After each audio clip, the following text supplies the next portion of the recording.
Well, hello and welcome to the Photo Brigade podcast. I am Robert Kaplan, and today I have a friend of mine, Adam Marelli, sitting across from me. How you doing, Adam? Good. Thanks for having me. Thanks for coming out. I am excited to have you because we've spoken before, given a presentation on some work, and I really enjoyed sort of the educational nature of how you speak. You do this a lot. You have workshops. You travel all over the world, do lots of speaking gigs. So this is something that it's right down your alley, you know. I hope so. Yeah. So before we get started, I just wanted to give a quick shout out, say thank you to Adorama, where we're hosting today's event in their event space. If you're interested in all the events that they have going on, you can go to adorama.com/events. You can also go to photobrigade.com/live to watch this live, as well as our previous events and see our upcoming events. Additionally, I want to thank Tenba Bags for their support, Canon Professional Services, and Rode Microphones for these beautiful microphones. And that's... They work. They work. They catch everything. So anyhow, Adam, what should we start with, by the way, with photo-wise? You wanna start with any particular gallery? We can start with this. This is a running project, so it'll give you an idea of where we are right now. Okay. And then we can sort of peel back through other pieces.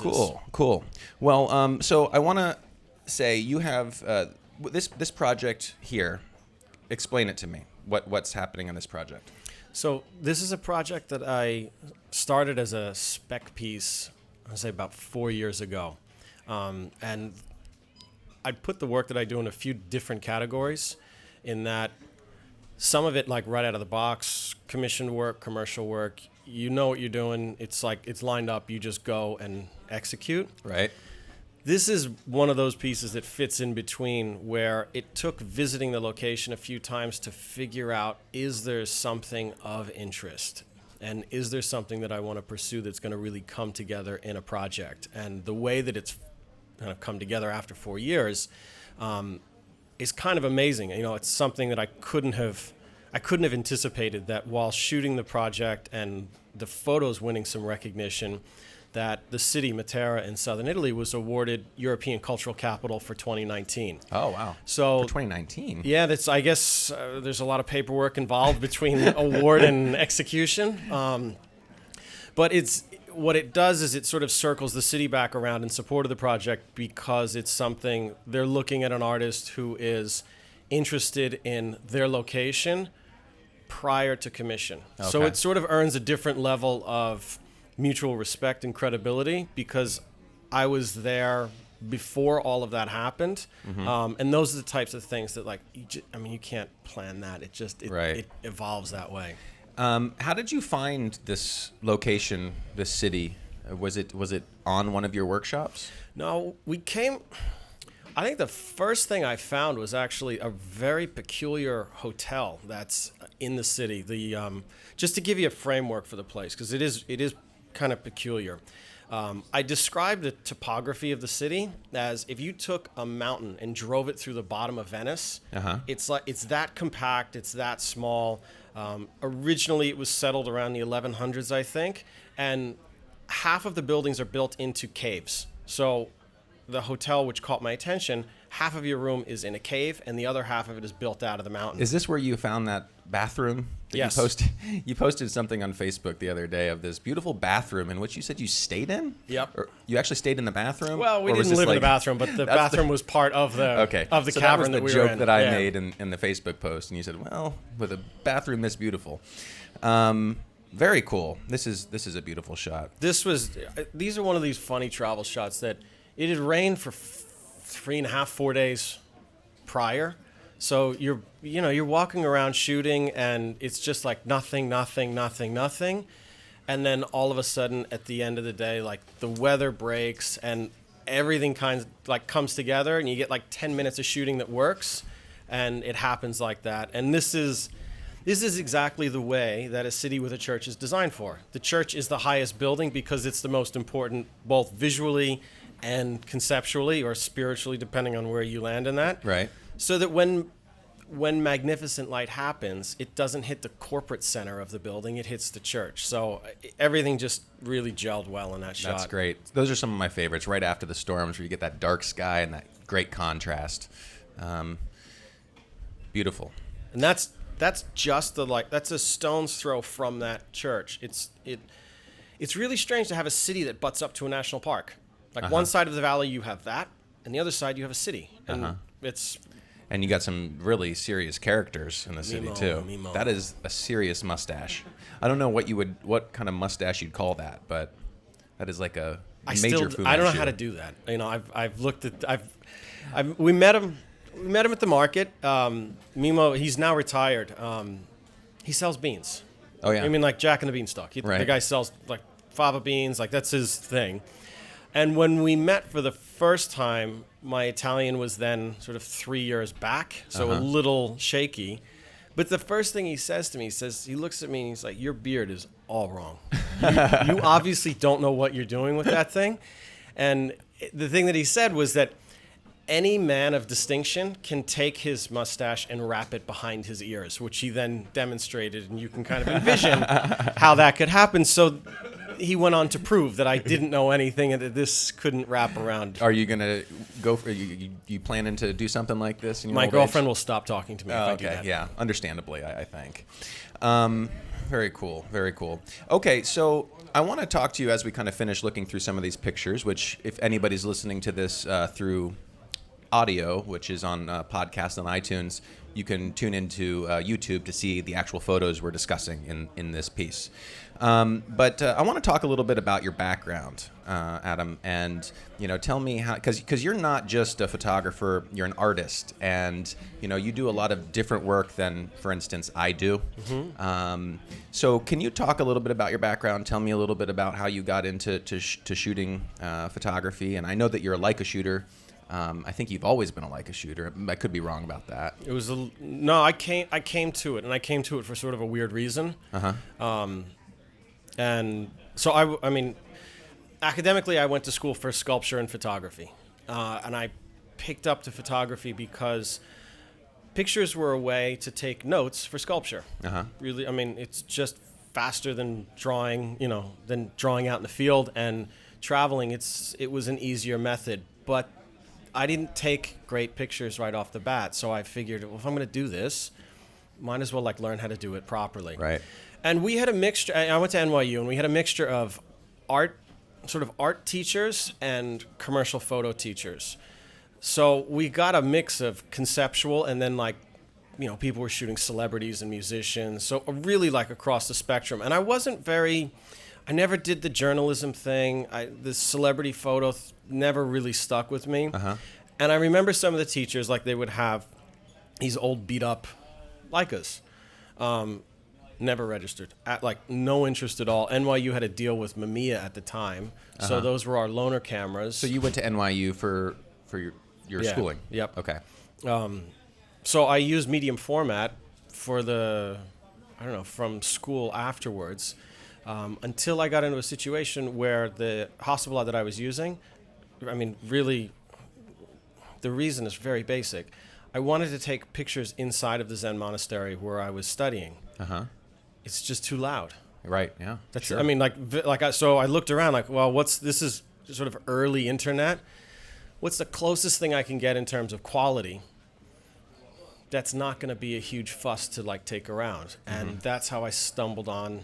That's how I stumbled onto Leica. It solved a very specific problem for me. It's an expensive hobby too. Expensive.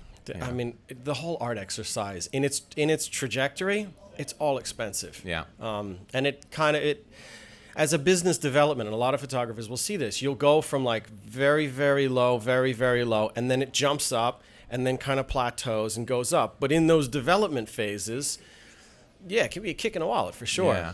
So when you first started this, were you were shooting film, rather than digital? Because I know now, you're using, I think, an M. Yeah, the M9 was my first digital camera. Oh wow, okay. I learned on film. We did film all through school. Any of the commercial work that I did after school, just freelance jobs, Yeah, it was all on film. Eventually, it was film that was scanned. Right. But I didn't get into digital. The M8 didn't catch my attention, this crop sensor thing. Right. And I wasn't really into SLRs. SLRs, for me, were really sensible for underwater work. Uh-huh. You need it. I mean, Sure. you getting all the buttons, rangefinder doesn't work underwater. Oh, yeah. But that wasn't something I was doing professionally. So the jump didn't happen until the M9 came out. Okay. Right And that's on. when I switched. And so, did you grow up here in New York? I grew up in North Jersey, and then I came to school here, and I'm sort of half-half. Okay. If you know, at this point, I feel more at home here. But my girlfriend was born in New York, so you never really get the New York citizen card, no matter how long you stay. You're always a visitor. Oh yeah, especially if you're for her, yeah. And what's funny is I believe I spoke with you, showed some work with you at an event one time, and then pretty soon after, I was walking in the park with my wife, and all of a sudden I see you kind of like jogging up to me, and I realize it's you. And I guess, I had a like on at the time, and you had recognized me from the camera. And since then, I've seen you probably 2 or 3 times in the park because you're quite a athlete. Well, at least you work out, right? Got some muscles here. Okay. So it's really. So do you live near the park? Are you nearby? Or? I live up by Columbia. Oh, okay. So I'm Little hop. 10-minute, like a 10-minute jog from the park, either Riverside or Central Park. Oh yeah. Yeah. But I've always been active. I like being outside, and exercising is a really good physical release, I think, for people in general, but especially for creatives. Because when you're in the studio, you spend an enormous amount of time in your head. You're sort of like thinking through things, and that has its terminal limits. That switch between balancing like your body and your brain, if it gets lopsided, things start to short circuit a little Absolutely. bit. So Lots of photographers, tend to not really think about getting into shape, and it's hard. I mean, some photographers that are in the journalism world, like me, they have assignments that take them. I have a crazy schedule. Not crazy, just sort of unpredictable. So sometimes, I don't know if I'm going to get out and work out. Sometimes I do, and it's always great to think about one's health, of course. Okay, so background. What was the art that you got into before photography, or is there something beyond photography? I like to draw. Okay. As a kid, I was like, I just drew. I drew nominally. Is that true, Mom? It's true. Okay. It's Mom's true. in We the have house. verification. So when I think somewhere around 11, I started in adult painting classes, and you get the sort of, well, I don't know that he's ready for that, and then they go and they say, okay, he's fine. And so my art education started pretty early, with no real direction, because I didn't grow up knowing any artists. It wasn't like we had a neighbor who was a painter, and I thought like, wow, that's brilliant. It's just what I liked. I liked to skateboard. I liked to draw pictures. There wasn't too much of a distinction between the activities. Right. That was one of the things that I really enjoyed about your talks. Is it was very you brought the art. You brought art into talking about photography in terms of composition. Even early paintings and artwork, comparing them to just their different forms of art. So let's see here. So let's talk a little bit about your workshops and the sort of educational nature of what you do. Here, I'm going to fix this microphone. It's a little tight there. There we go. Sorry. All right. So when did you start speaking? And then when did you start transitioning this into workshops? That was one of the things that I was pretty amazed about. Sorry, I got to tighten this up. There we go. Because I'm a big fan of traveling, as you are clearly. And I always looked at what you were doing through Facebook, and you're always in a different country. And it's like, how does one, build that sort of career around traveling and doing what they love? And I've been working on that, through my photography as well.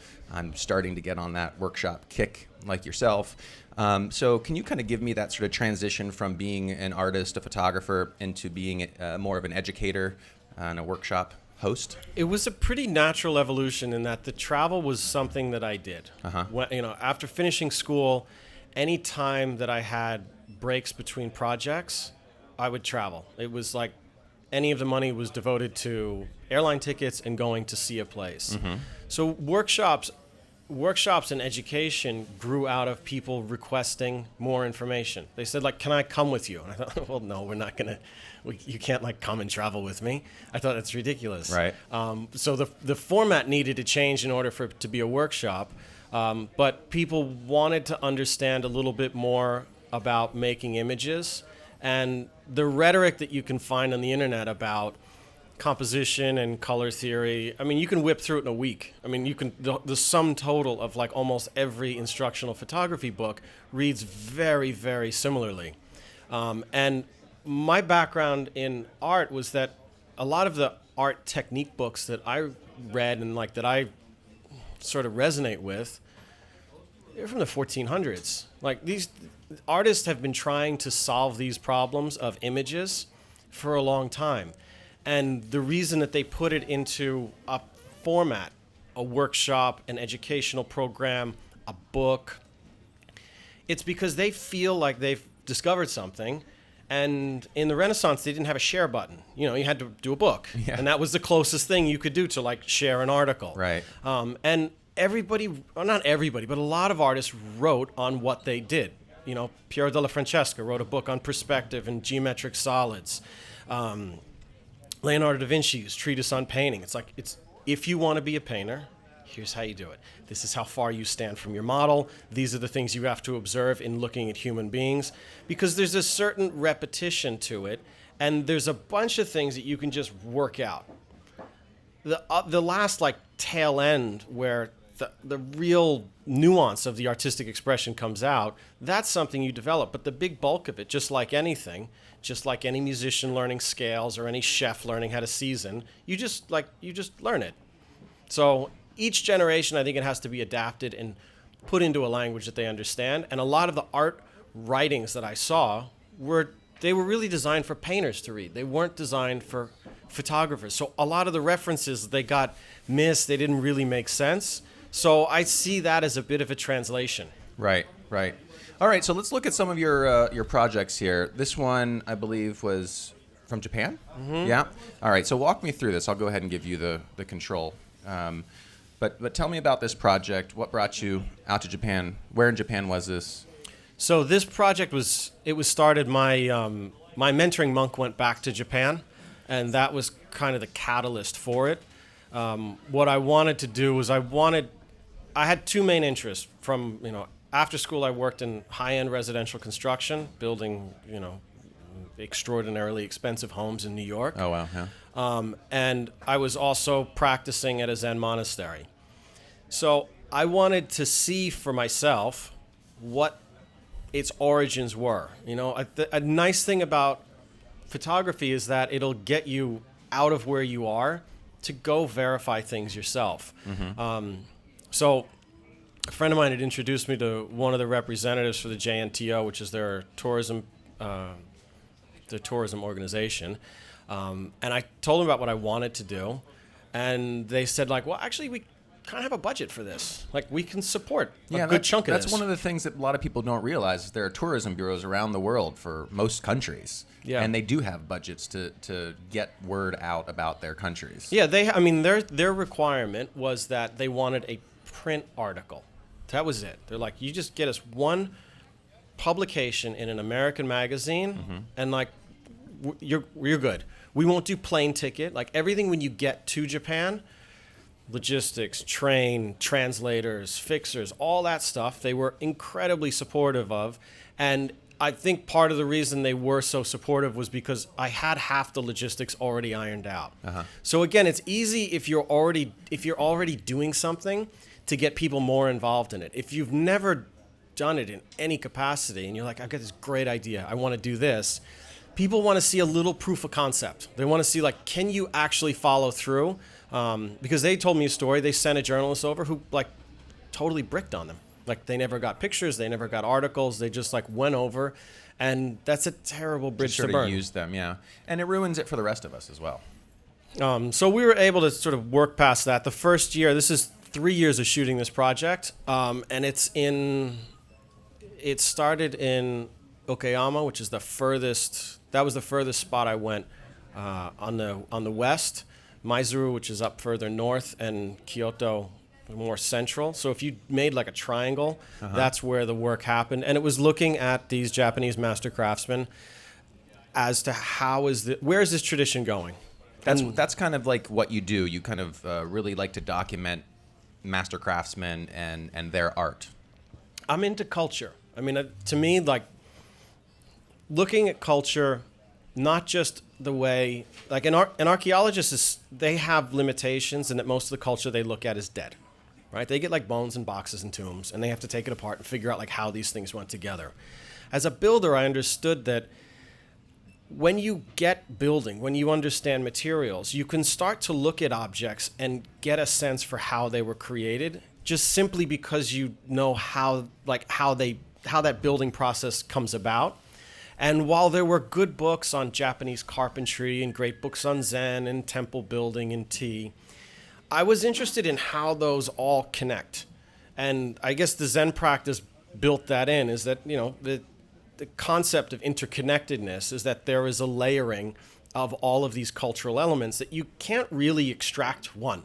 Ryozo, who was he was the guy from Ippudo, who's the tea company who I was with in Uji here, as he was taking me around, he said that like you can't take tea out and still have Japanese culture. And really, every meeting I had with everybody, the rhythm of it was the same. It would always start introductions, tea, and then you'd get to your sort of whatever you were trying to do. Mm-hmm. But it didn't matter if it, like Miki-san, who was a bamboo harvester, he's fanatic into tea. I mean, just as a total hobby. Here he is doing his harvesting.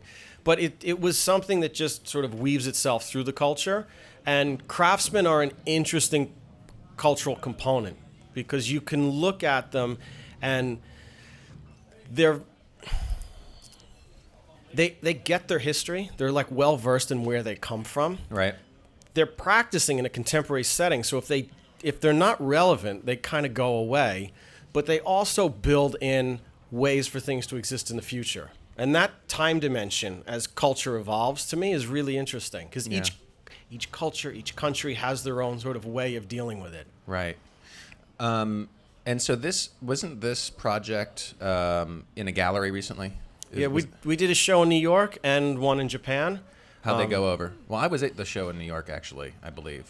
It was this work, right? At the Leica Gallery. Yeah. And in Japan, was it also at a Leica Gallery? Yeah, it was at Leica Kyoto. Oh, okay. Very cool. So you're pretty connected in with those folks. It went well. You ask anybody who's done business in Japan, and there is a distinct difference in how things operate. And one of the guys who I'd met on the project, he actually pitched the entire show before, like I had nothing to do with it. Like he took the images, he went to Leica, he introduced it, he spoke on my behalf. And then he came to New York and we had dinner. He said, by the way, Leica Japan's going to contact you. I think they're going to do a show. And it's, I mean, there are these things that like, I get very little information in between. I mean, sure, it would be great to do it, but I didn't know how it was going to come out. And then when I got there, it was super. It was a really great turnout. I think that's sort of an interesting thing. I've done maybe one gallery thing, what do you call it, a reception or whatever, in my life so far. And it's an interesting sort of world, the gallery and the art world. And I don't know, before this, had you had many gallery exhibits? That's the word, exhibit.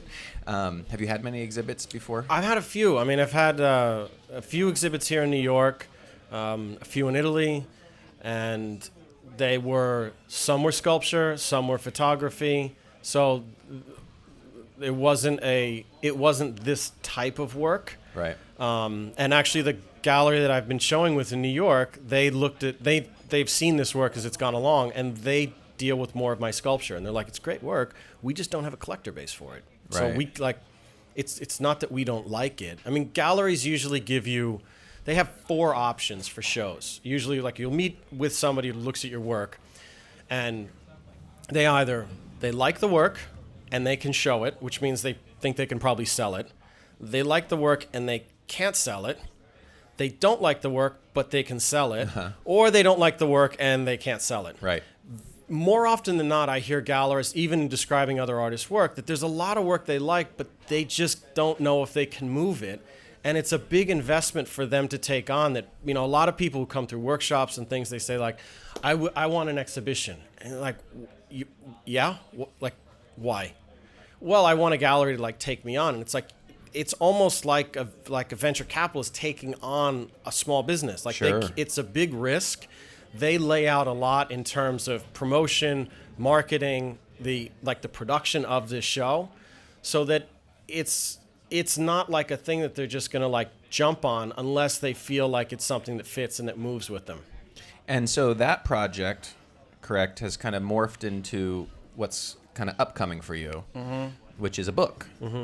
And these photos we're about to look at are part of that book? Yeah, this is the final exhibition format for that show. And this is probably a bit of my sculptural influence coming in, that you go to a lot of galleries, you look at a lot of photographs, and particularly what happens on the internet, you look at a photo on the internet, how's it show up? It shows up as a square or a rectangle inside of another square. You can't, like, composites don't really work. I mean, it's just a format that is so embedded that a lot of people never think to, like, change it, and to change it for a reason. And this work, which is about the process and the world that these craftsmen occupy, a single image doesn't really lend itself to that. It's really, as I was working in the studio with the format of the exhibition, in playing with, like, there's a history of diptychs and triptychs, and why would you have multiple images together? Usually there's a hierarchy. I mean, you can look at it in European painting where you've got, Mary and Jesus in the center, everybody else sits on either side. You've got the king and the queen, and then the rest of the court. There's usually, there's a hierarchy that governs that arrangement. Here, what I wanted to do with 6 images, which the horizontals play off of the Japanese screens and the verticals play off of the calligraphy that you'll see in the tokenomos, which are the recesses in tea houses. With 6 images, it's kind of hard to focus on one. Like, if you've got 3, it's the center one. You got 4, it kind of splits in half. 5, again, odd number, you always get the center one. 6 seemed to be the right balance between, like, a world of it without drifting into space, and enough that it wasn't one image that sort of held all the attention of it. So it's a bit of an experiment, and showing it halfway through the way that I did in New York and Japan. Look, not everybody said it was a good idea. Some people, like, don't show it until it's done. Like, wait till it's finished, and then you can show all your, like, single images and things like that. But I wanted to experiment with it and play with it in space. And, you see. So these images we're looking at, this is how they're going to display in the book? In the book, you'll see this, and you'll see individual images, and then in the final gallery exhibition, what this will be is that will be a panel. So that will be much a larger, 6-foot panel.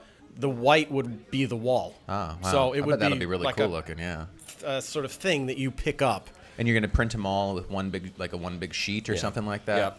Right on. And the format works. I mean, you think about printing. Printing usually has limits in width, not in length, so that you can actually make these things fairly big. Right. And my printer was like, yeah, we can, like, in that shape, we can do it. If you want to do it 12 feet wide by 12 feet wide, that's a bit of a problem. But if you want to do it 4 feet wide by 12 feet long, they got printers that can accommodate we can do that. Rolls of paper and what have you.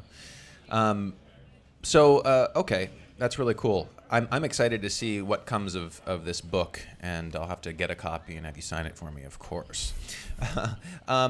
So let's talk a little bit about business, if you don't mind. Sure. I'm one of the things that we do here is in a Photo Brigade is talk about the business of photography, how we make money funding what we love to do. You mentioned before that you used to do some editorial assignments. Are you not really doing so much of that anymore, and more of your own, like, personal work? Yeah, most of the work that I do is either like commissioned commercial work or gallery work. I describe editorial things as like a project might have editorial fall off. Right. Like there's a part that I can sort of, like the Japan work, the stuff that went in the magazine was all color. Okay. I had talked with one of the editors at National Geographic about the project, and she said, actually, it sounds like a great project. We haven't done one on Japanese craftsmen since, I think, 1971. I had remembered a story that Bruce Davidson from Magnum told, and he said, like, if you want to pitch a story to somebody like National Geographic, do yourself a favor and look and see if they've run that story recently. Because if they have, they're not going to run it again. That's true. So I sort of looked through as far back as I could find and didn't see anything like this. But her comment was, it's got to be color. And you're shooting mostly black and white. That's another thing is, yeah, you do shoot a lot of black and white, and you're shooting on this monochrome camera a lot, aren't you? That project was I took the monochrome as a test.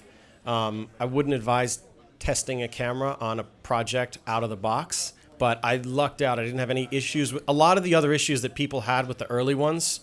The one I had was fine, and it allowed me to work. And I mean, a lot of those workshop spaces were dark. They're right. like, it's all natural light. I'm not bringing in strobes. And you look at the Japanese scale of space. New York's considered pretty tight. Like, real estate in New York is compressed compared to the rest of the country. Right. Especially outside of the T, where you're out on like a hillside. A lot of the workshops I'm shooting, like my back is up against the wall. The guy's, he's working right here. Right. So a small setup it's not only like preferable, it's the only option. I mean, it's impossible to have any kind of mobility if somebody's working right there on you and you have like a big rig it's just, again, like the smaller, the Leica system worked. You could have used some other things, but also I just prefer the scale, and working with people who are not professionals. There's a nominal difference of, I think, intimidation that, like, when they look in a tiny little lens and they say, like, oh, so cute, my grandfather had a camera look just like that. I found that that it's much less intrusive than sometimes shooting a larger SLR or something like that. You travel and used that for for a lot of your portrait work? I do both, but yeah, a lot of my travel work I do with the Leica, but I also use my Canon SLRs as well. So it really depends. I guess what I'm in the mood for. Sometimes I just feel like with the Leica, I suppose it's.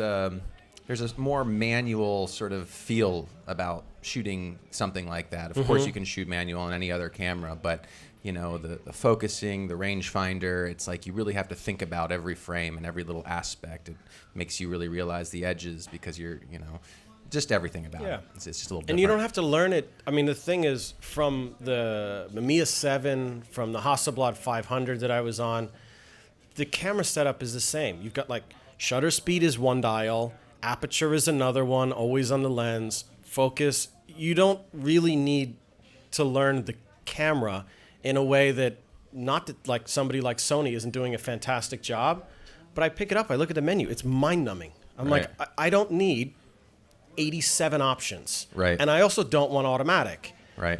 I want like, just put one control there, I'll do the ISO, don't worry. Yeah. And like, we're good. I don't want to, like, you pick up a paintbrush, it's the same thing. One's a little softer, one's a little harder.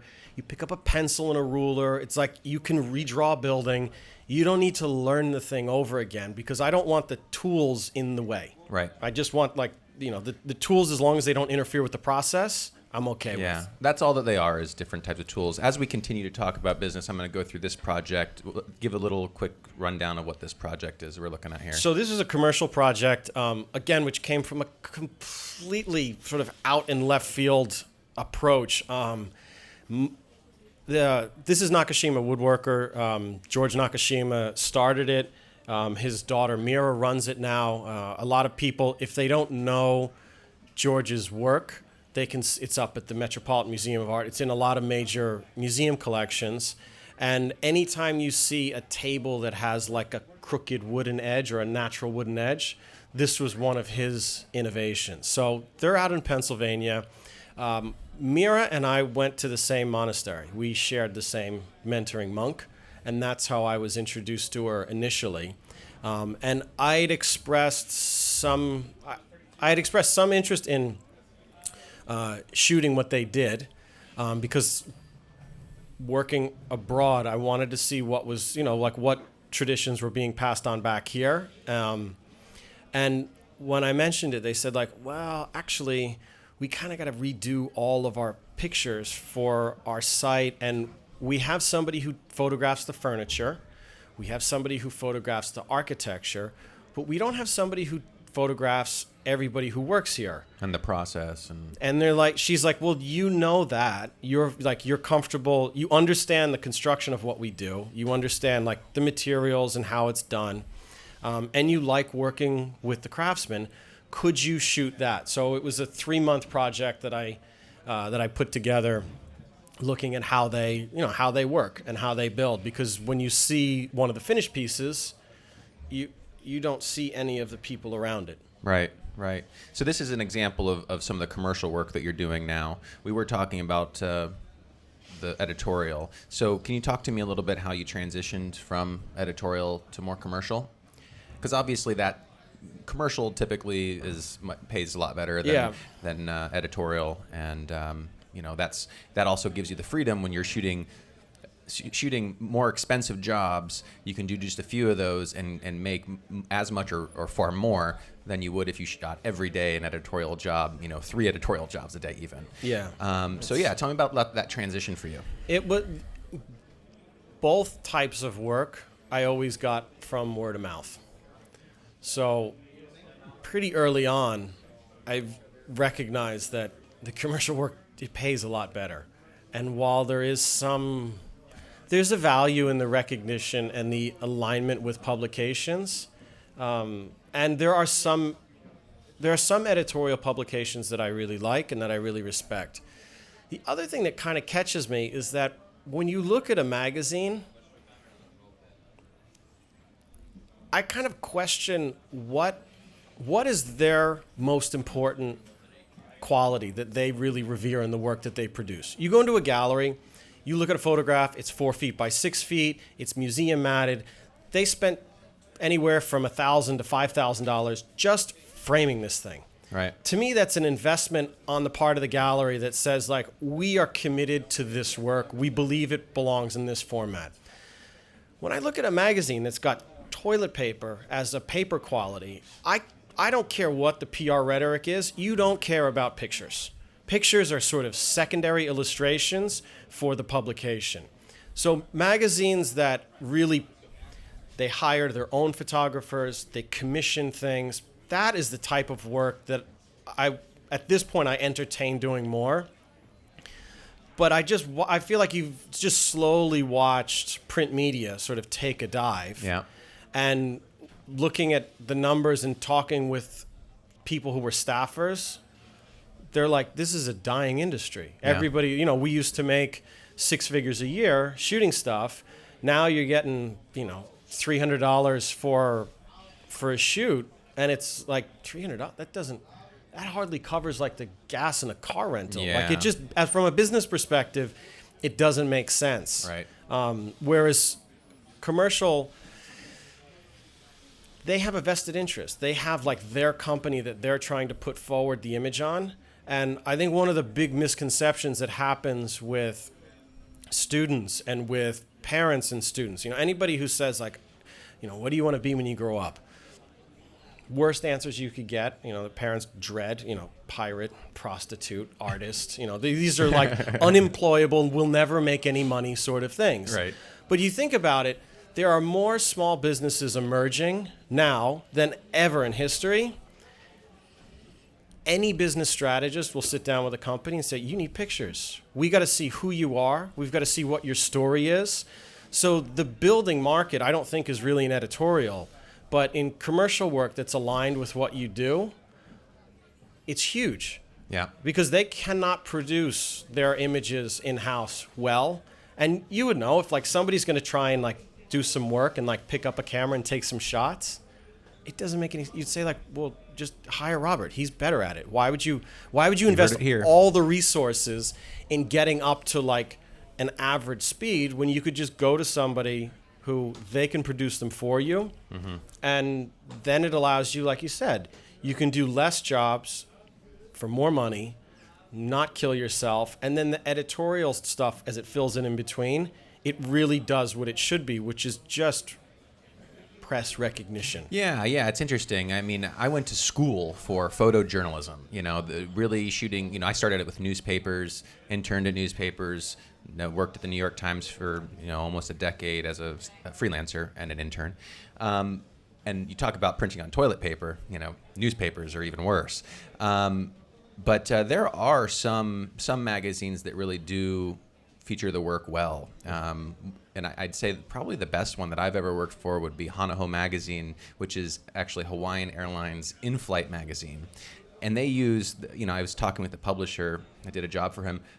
He's also a sake manufacturer, distributor, one of those two, and did a job for him just the other day. And we were talking about it because I've never really, you go on an airplane and usually their magazines are crap. This one is like large format, really, really like the highest quality paper. And when talking to him, he's also really into the Japanese culture. He's lived in Japan for, 20, 30 years. Started working with this magazine and became the publisher of the magazine.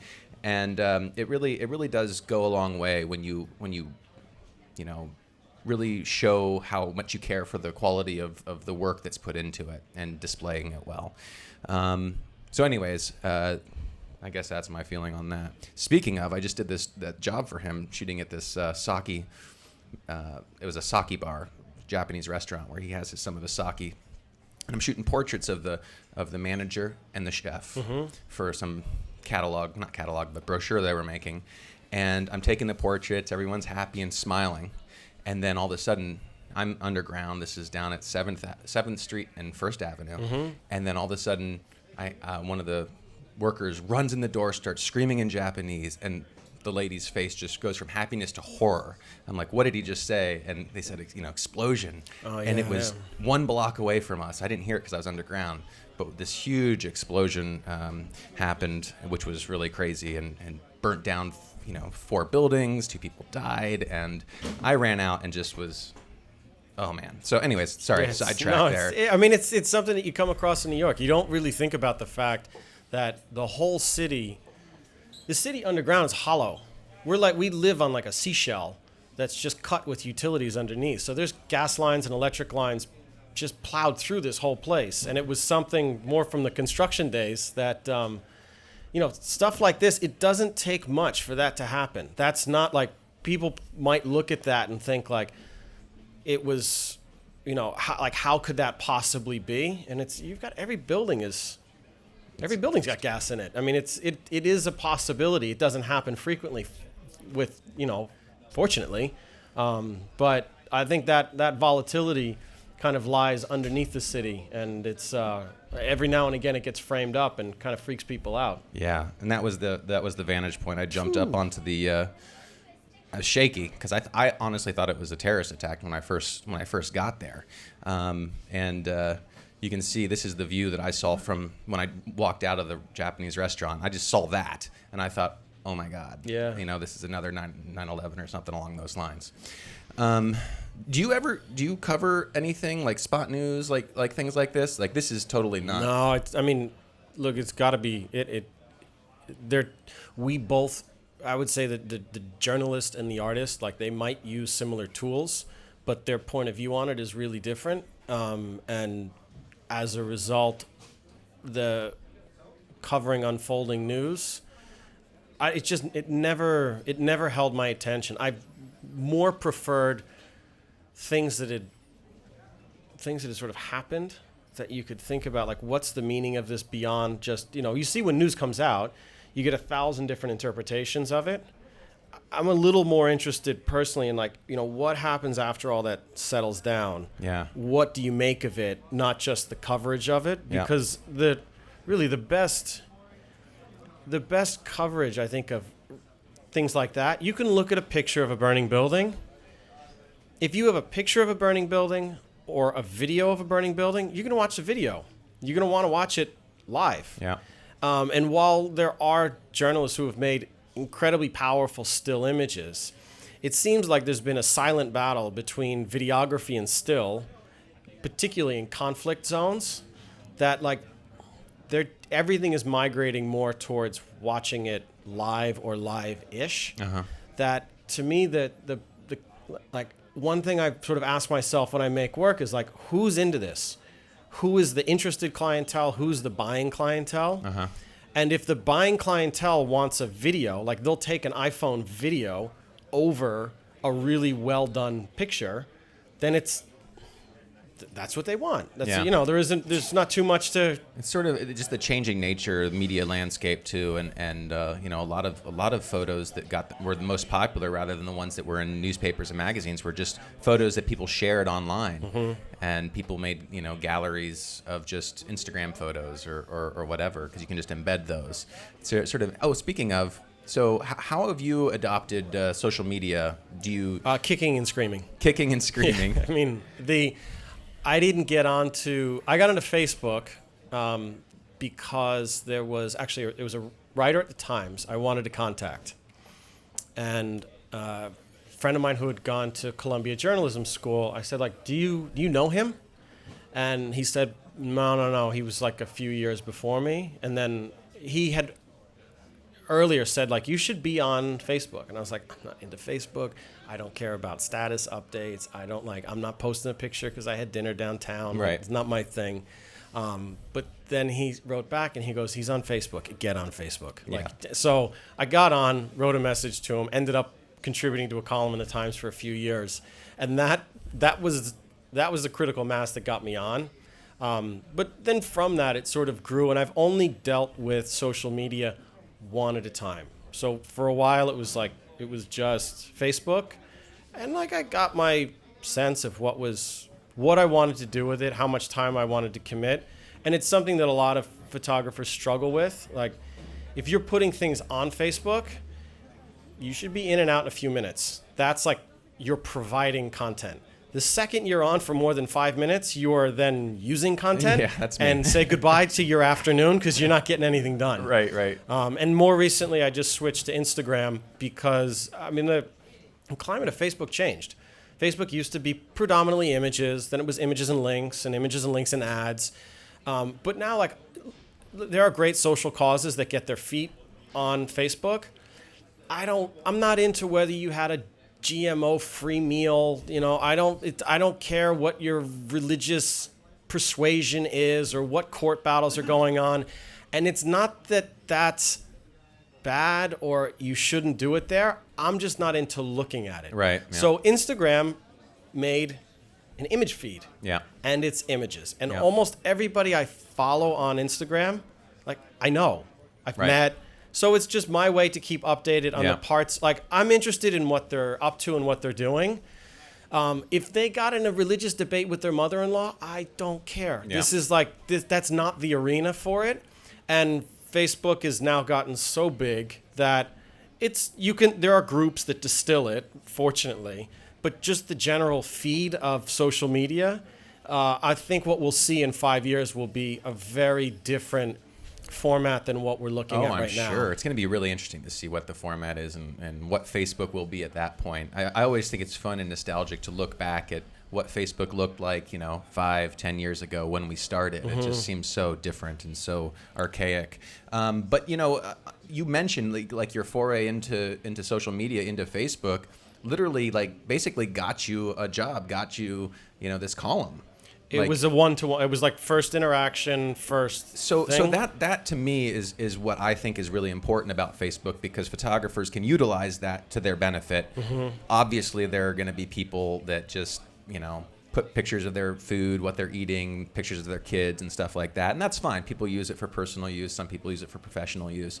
And the way that I use Facebook obviously on a personal side and a professional side. I've got two. I got the same. Yeah, right. So, but with Instagram, I use it sort of as like a daily kind of journey. Come with me and see what I'm doing in my life. I don't really post professional photos there, But you know, I've gotten work from it. I mean, landing at JFK, I've taken a picture out the plane, you know, my wing photo when I land, and you know, I've in the taxi line, and I get a text from one of my editorial clients saying, "Hey, I see you're in town. Can you shoot something in 2 hours?" You know, and that leads to one thing or another. So there are ways to definitely use Facebook to one's benefit, or social media in general. People are on it. I mean, People are on it.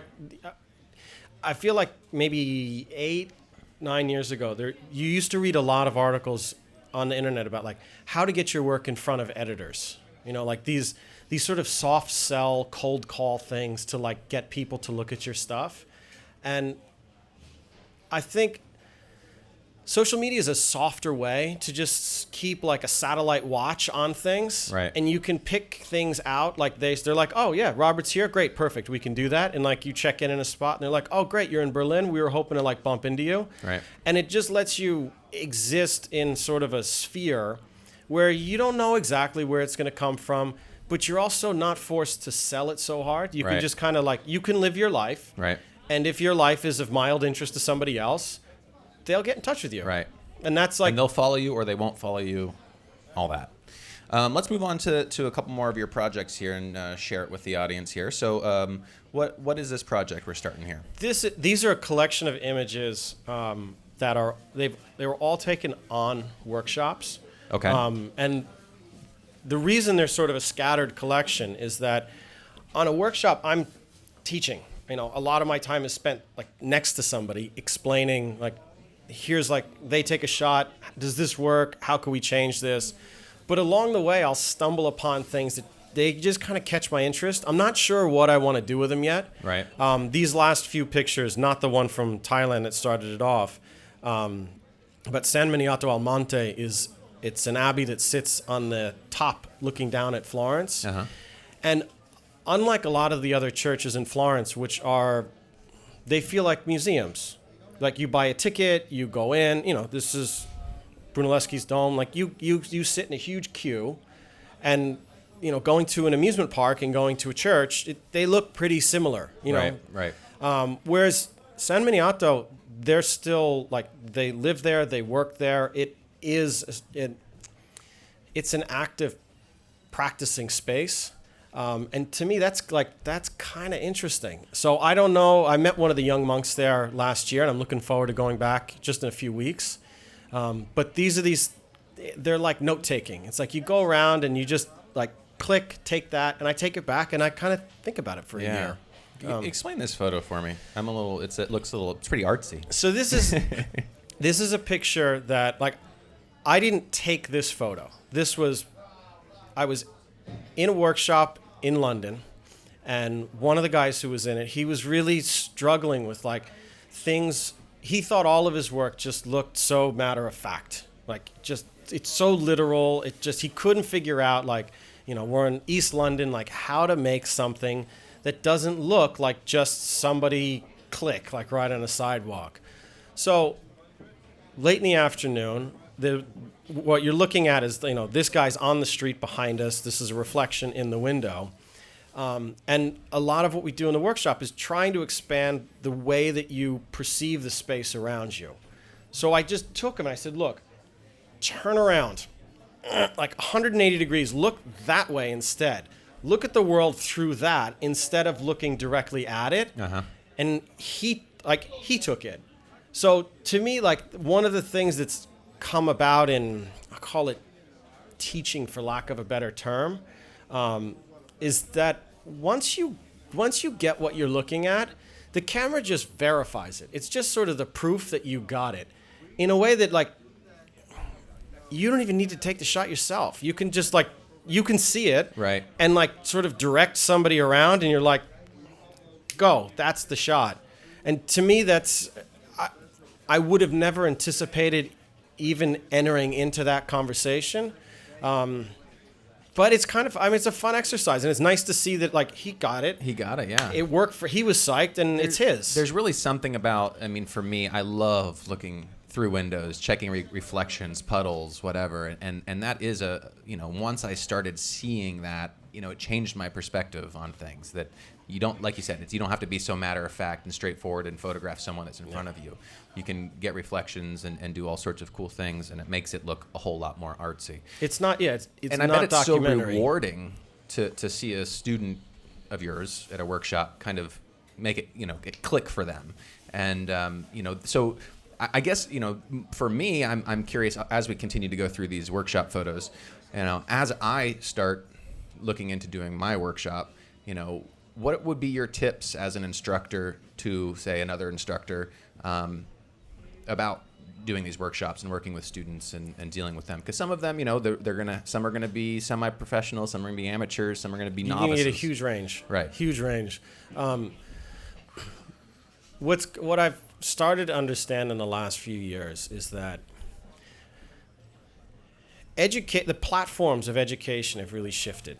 So teaching a workshop like it's school, like the way that you learned in school, like the way I learned in school, is not why people are there. The thing that digital photography has really demonstrated to us is not that everybody's a photographer, but everybody has what they fancy to be a creative point of view, and they want to be able to explore that. So if they have a viewpoint and something they feel is uniquely theirs, and they feel creative, and you'll get people who come from all different professions. I mean, I think creativity is sort of embedded in being human. It's just part of the exploration experience that gets babies running off. Like you're naturally curious. That's how we exist. Cameras are just a way for everybody to solidify it in some sense. So to understand really, what are they coming there for? Are they coming to learn like 1,000 techniques? No, you could give them a technical manual and say, go home, save the $1,000 on the airline ticket, and you can just read it. But being able to make sense of their own point of view in space, like in a location, and to be able to see that evolve. When somebody can find their own point of view on something, that's incredibly rewarding for them. Mm-hmm. And so that's really I see workshops as facilitating that rather than like, we're going to do lighting techniques. You want to do lighting techniques? Yeah, we'll do it in a half an hour. Like we'll set it up, we'll go into the studio, then we'll shoot for 2 hours, and like you'll get it. But when somebody does, like you guys are going to Hawaii? Yep, Maui. They're going to Hawaii. They want to make sense of Hawaii and why that place? Why not Sacramento? Right. You went there. How to really take the experience that they have and their sensibility about it, and to get that into a picture.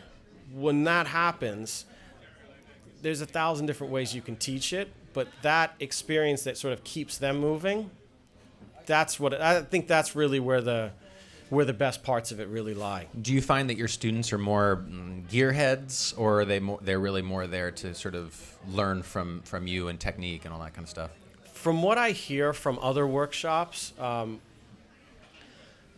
first, my demographic is a little more split. It's not uncommon for me to have 50% women in a workshop, which is odd. I mean, you go to like the photo expo, it's male dominated, it's techie. Sure. When we were in Venice last September, we had five women and one male photographer. So, I mean, completely on its head. The thing that I really enjoy about working with female photographers is they don't give a shit. They don't care about gear. They're not into, it has some features and some specs, but they haven't memorized all this stuff. The thing that's more important is connecting with people, that shooting experience. Yeah. So every now and again, you get somebody who shows up with $60,000 worth of Leica equipment, and they want to show you all of their lenses and, look at how wonderful I am at shopping. It's great, whatever. Yeah.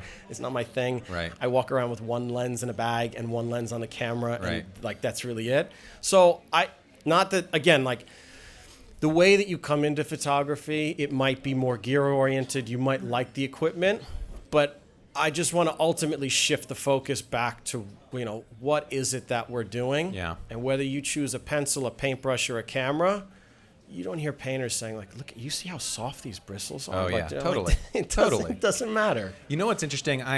You're familiar with the Eddie Adams Workshop. You've heard of it probably. But I was a team producer last year, and one of the other teams they basically have gear that you can use and everything like that, and a lot of people want to get the biggest, baddest, whatever.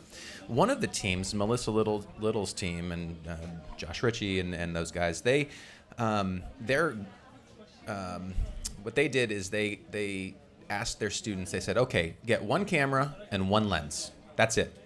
We're going to push you to understand, and you not just not a zoom, but like a fixed prime lens. And in my opinion, I feel like their team, there's 10 teams, did some of the best work because I don't know about you. You don't seem like a zoom user. Obviously, you use Leica, which they don't have many zooms. We couldn't afford them in school. You Right. got straight lenses, so you got good at shooting straight lenses. Yeah. Well, I feel like they're move your ass lenses. They make you really consider what's around your frame, all that kind of stuff. And that's the most important thing. If you can take a 50 millimeter lens and make beautiful images with that, you can make beautiful images with any lens, in my opinion. I'm with you. Yeah. 80% of what we've looked at here is probably made on a 50 f2. Oh, really? Which was Leica's kit lens. That was like if you could get a Leica and you didn't have boatloads of money, you were going to get like an M6 or an M7 that had a 50 millimeter lens. So I spent 6 years shooting that lens, I would say almost exclusively. There were a few things I needed to shoot around for portraits and some wide angle stuff. But that's also my preferred lens. What's amazing about a 50 is that it can be a telephoto and it can be a wide. Mm-hmm. And the difference is where you are in relation to what you're shooting. Especially when you have those lenses with the shallow depth of field, you can really crunch that depth there. So let's move on to this next project. Can you explain? So this was a project that I shot on a small island in the South Pacific called Tanna, which is in the chain of Vanuatu. Uh-huh. We just saw Vanuatu on the news in the last 2 weeks because they got hit with another huge cyclone that knocked out 70 to 80% of the infrastructure. Right. So I was invited out there through a foundation in New York on an email, on a 2-line email that I drafted. Artist with construction experience. Send. Uh-huh. Got a response back. And when I went out there, it was twofold. I was invited by the Naine tribe on the island. One of the first photographers invited into the community. They had them come through, but I didn't understand on invitation. And also to teach a building course, a bamboo building course. So going out there was to really look at what goes on out here. All the impressions that I got from people explaining, what you're looking at here. They're preparing kava here, which is it's the evening drink for the men. So the process is that the young boys, unmarried, they take this root, they clean it up, and then they chew it into a pulp and spit it into a leaf. Then they run water through it in like a dirty sock, and it comes out looking like brown laundry water. It's a slight hallucinogenic, sort of mild. And that's what you do in the evening with the guys. You sit in the Nakamal with the chief, which is that little building behind him. And there they are getting it. You see the beautiful muddy green-brown color. Did you try that? How'd you like it? Oh, yeah, the whole thing down. The chief gives it to you. You can't say, can I get a well-done version of this? Can you boil this off for me? Do you make this with some spring water? So that's how that's part of the bonding experience within the community. Mom's giving a look. It's What'd you you're do? There, you got to do it. So the project was weird. This was the first chief that I met there, Chief Newa Narima, and it undermined a lot of assumptions that I had about sort of native communities.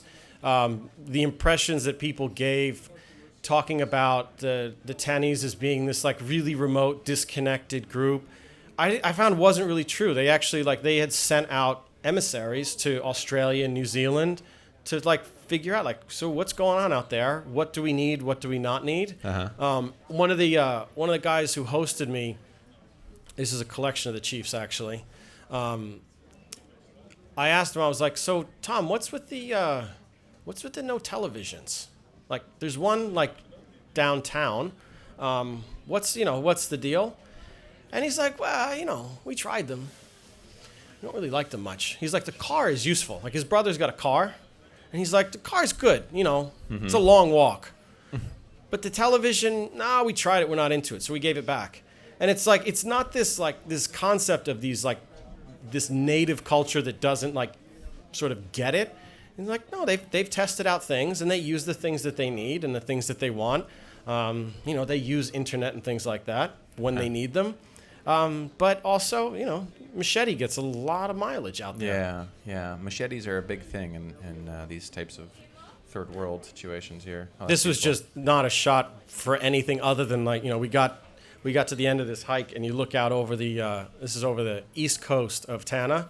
And I mean, the sky just opened up and it's one of those things that the picture never really captures the sentiment. Yeah. Token rainbow. But Right. it's like when you show up and a rainbow pops out, you feel kind of special for 10 minutes. Sure you do. Get a lot of that in Hawaii as well.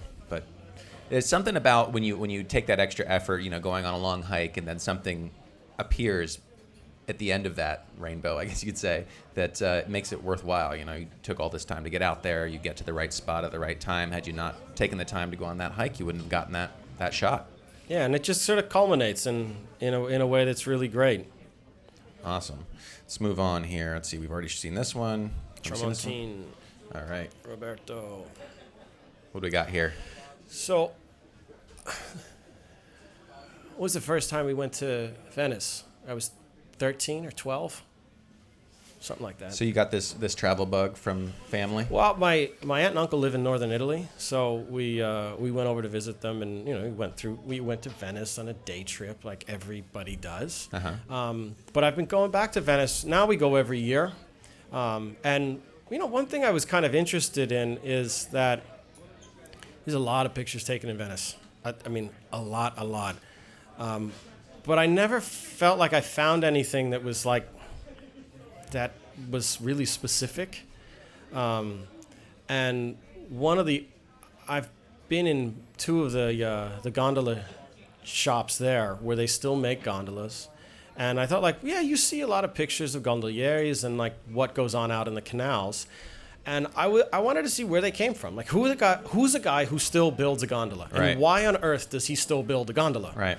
And Roberto Tramontine, who is the namesake of this shop, I met him 2 years ago, and he let me come in, showed me around, let me work inside of his space to try and make some sense as to like what they were doing. So the first year that I went, they had just finished this boat, and this gondola was going to be outfitted. I think it's the last picture in the series. You'll see Sandro putting the pieces on it.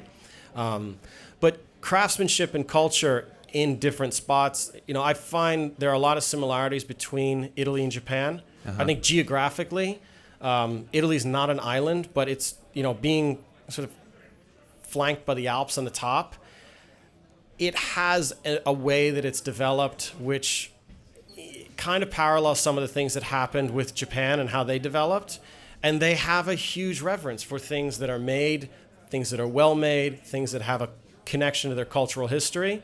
And Roberto keeps this alive. This is still like master apprentice system. The picture we saw just before, this is Michele. I mean, he went to school. He did a naval engineering degree in England. So he's qualified to design battleships and yachts. And he's like, Adam, I make gondolas. Uh-huh. We make wooden boats that go in canals. Right. He's like, but this is where I'm from. This is what I'm interested in. And he goes, I don't want to go to work in a tie and a jacket. I want to like make things. And it's nice that for people who want to do that, there is some type of an option. And with that comes sacrifices. I mean, he knows like the money's a lot different, but the volatility is different. When after 2008, big shipbuilding in Europe kind of tanked. So he's like, if I had gotten a job, I probably would have lost it. He goes, here, like the job is not as high paying. He goes, but I enjoy it.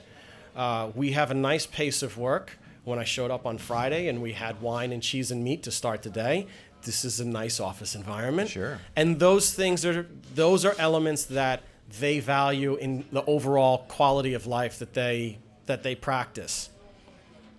I think it's really, really cool what you're doing. The common theme is is this sort of craftsmanship and culture, like you said, and I think you do it really beautifully. You really capture it beautifully. Thank you. This is a great image. I like that a lot. It's my favorite one. This is let's see here, coming close to the end, I think, of this gallery. There's the two of them. So, was this part of a workshop as well, or was this just on your own? I brought a workshop back there this year. I asked Roberto if it was okay to have other people in the space. I mean, one of the things about working in spaces with tools is that there's kind of a safety concern. Right. And if somebody backs into a piece and breaks it, I mean, we can't work it out. I mean, like internationally, we don't sign contracts. There are no releases that are enforceable in this, at least at this level, unless we took on like a whole legal team. So for him to take us on, and for me to feel comfortable bringing people in, it's taken a little time to develop, because if somebody goes in, like, every now and again you get somebody in a workshop who, like, they're unhappy. Their philosophy is, if I am unhappy, I will make everybody unhappy. Bringing that into somebody else's workspace, somewhere where you've kind of become friendly with them outside of a professional realm, and like your name and reputation, and it's all on the line, and they could just say, like, go away. Go away and do not come back, because you guys were bad visitors. So it's a little like, okay, make sure you take off loose-fitting clothing. Try to be careful. Here's how things are. And I also work in small groups. It's like a workshop group of, usually I cap it at 6. 8 to 10 is the largest we'll do, depending on like the space. But you can't put a dozen people in there. There's no room. Plus, you're gonna have everybody in the pictures. So I try to get people, when they go to a place, like, don't just go to a city. I mean, cities are great, but like, why are you there? There are some really extraordinary things that you could experience, and it's nice to see things on screens. It's connected a lot of new ideas to people. But go and touch it, feel it, mess around with it. And like most people, if you take an interest in what they do, they're happy to talk about it. It's their life's passion. Right. Let's go to this last story before we kind of segue this towards the end. We've gone over an hour now. We've been chatting for an hour. Can you believe it? Like two old women. All right. So obviously this is another from Japan. Yeah. This is a subset from. So this is a metalsmith.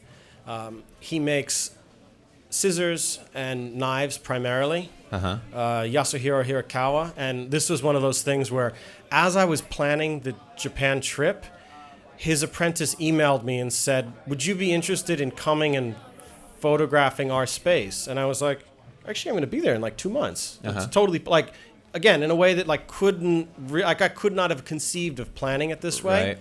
Right. And inside of there, so he's in Sakai. So they have a long metalsmithing tradition. That looks like a cool knife right there. Yeah, I mean,